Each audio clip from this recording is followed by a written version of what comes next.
చంద్రబాబు నాయుడు గారి ఆధ్వర్యంలో ఆయన నేతృత్వంలో కూటమి పేరుతో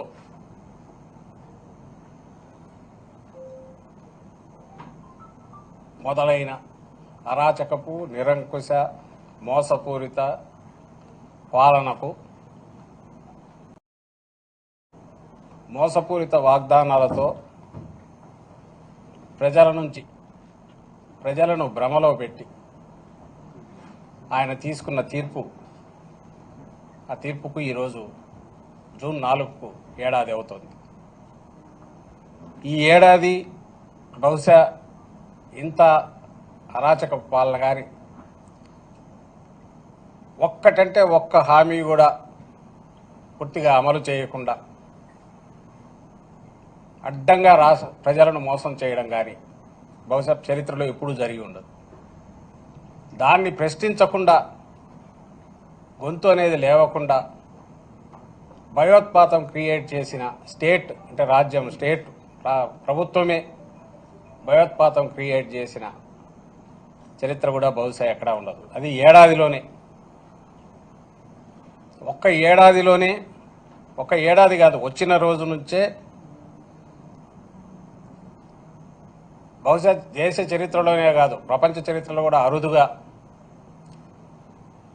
ఇచ్చిన హామీలన్నీ దాదాపు 99% దాకా 98% దాకా తొలి ఏడాదిలో పూర్తి చేసిన ఘనత జగన్మోహన్ రెడ్డి గారిదైతే, అలాగే వినూత్నమైన విప్లవాత్మకమైన వ్యవస్థలను సృష్టించి ఆచరణలోకి తీసుకొచ్చి తద్వారా రాష్ట్రానికి ప్రజలకు ఎప్పుడు ఏ పాలనలో కూడా 5 ఏళ్లకు ప్రజలు ఇచ్చిన మ్యాండేట్ ఏదైతే ఉందో ఆ పాలనలో చేయని విధంగా ఎక్కడా జరగని విధంగా జగన్మోహన్ రెడ్డి గారు మేలు చేస్తే నేను ఏడాదిలోనే ఏం చేయగలను అనేది చంద్రబాబు నాయుడు గారు చూపించారు.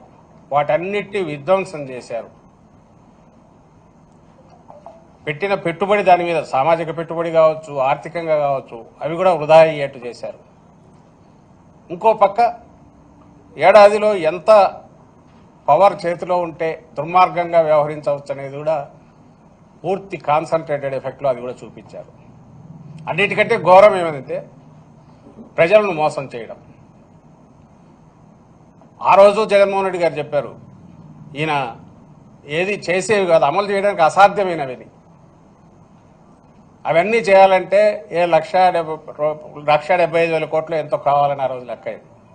దానికి కేవలం పథకాలకే అది అసాధ్యమని చంద్రబాబు నాయుడుకు తెలుసు కాబట్టి ఆ అసాధ్యమైన హామీ చేసేటప్పుడు చిన్నది ఎందుకు చేయాలని అడ్డగోలుగా అసలు ఇంపాసిబుల్ హామీలు చేశాడు. ఇప్పుడు అది ఇంపాసిబుల్ అనేది తనే అంటున్నాడు. అది ఎట్లా అవుతాయి? కాదు కదా. దాని బదులు నేను సంపద ఇంకో రకంగా P4 ద్వారా అంటే స్పాన్సర్షిప్ లాగా ఎవరిని తీసుకొచ్చి వాళ్ళకి మిమ్మల్ని కలుపుతాము, మీరు చూసుకోండి అని అంటున్నాడు. లేదా సంపద సృష్టించే ఇదేదంటే నా చెవులో చెప్పండి అంటున్నాడు. అంటే నా బాధ్యత లేదంటున్నాడు. తన బాధ్యత ఏది లేదంటున్నాడు. ఇంకా ఈ మధ్య కొత్తగా ఇవన్నీ ఎందుకు 29 కంటే అసలు పేదరికం 0 చేస్తాం కదా, ఎక్కడ ఉండదు, ఇంకా అందువల్ల అవసరమేముంది అని అంటున్నాడు. సో ఇంత మోసం బహుశా ఎక్కడా ఉండదు. మరి ఇది ఆయన ఆ రోజు 95లో తనను హక్కున చేర్చుకున్న మామను వెన్నుపోటు పొడిచిన చంద్రబాబు నాయుడు బహుశా 24లో మధ్యలో 99లో మోసం చేశాడు, 2014లో చేశాడు, పరాకాష్ట 2024లో. అప్పుడు కనీసం ఏదన్నా ఇది అమలు చేసే ప్రయత్నం చేస్తాననైనా చూపించడానికి మభ్యపెట్టడానికి ప్రయత్నం చేసేవాడు. కానీ ఈసారి అది కూడా లేదు. బరి తెగించి అవును కుదరదు, ఏం చేస్తారని అడుగుతున్నాడు.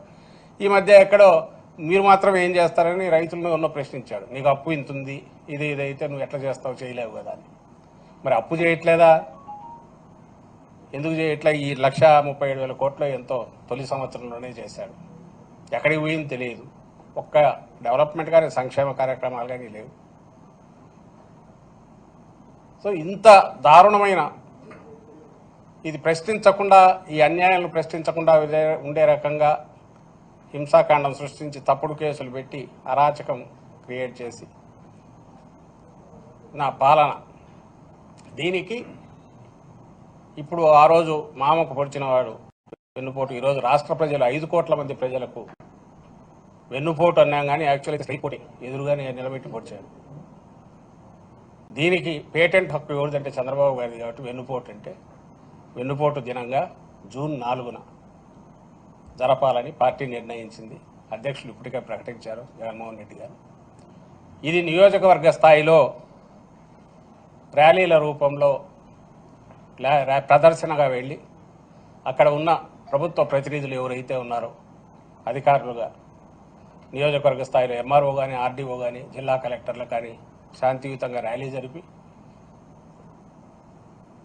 మన నిరసన తెలియజేసి ఏ రకంగా మోసం చేశారో చెప్పి ఇప్పటికైనా ఆ రోజు ఇచ్చిన హామీలు తొలి ఏడాదిలో ఇప్పటికే ఎంత ఎగరగొట్టారో చెప్పి ఈ మొత్తం పెండింగ్ బకాయిలతో సహా ప్రజలకు చెల్లించమని చెప్పి డిమాండ్ చేస్తూ వినతి పత్రాలు సమర్పించాలని నిర్ణయించాము. అందుకు తగిన రకంగా సన్నాహాలు జరుగుతున్నాయి. అందులో భాగంగానే ఈరోజు ఇక్కడ పోస్టర్ రిలీజ్ చేశాం. ఆ పోస్టర్ చూస్తేనే అర్థమవుతుంది ఆయన ఎంత బలంగా పొడిచాడు అనేది. ఇది నెక్స్ట్ రేపు జిల్లాల స్థాయిలోను తర్వాత కాన్స్టిట్యున్సీ స్థాయిలో కూడా పోస్టర్ రిలీజ్ కార్యక్రమం జరుగుతుంది. దీంట్లో పార్టీ నాయకులు కార్యకర్తలే కాకుండా మోసాలకు గురైన అన్ని వర్గాల ప్రజలు వీలైనంతగా వాళ్ళు కూడా పాల్గొని ఆ గొంతు ఎంత బలంగా ఎలుగెత్తి నినదించాలంటే చంద్రబాబు ఆ దెబ్బకు కొంచెం ఆయన దిగి వచ్చి తాను ఇచ్చిన హామీలు నిలపకపోతే తన ఉనికికే ప్రమాదం, రాజకీయంగా తన ఉనికికే ప్రమాదం అనేది గుర్తించి ఇప్పటికైనా ఆ హామీలు నెరవేర్చాలనే ప్రెషర్ బిల్డప్ అయ్యే రకంగా అన్ని వర్గాల ప్రజలు పాల్గొనాలని కోరుతూ దానికి సంబంధించిన పోస్టర్ కార్యక్రమం ఈరోజు విడుదల కార్యక్రమం చేశారు.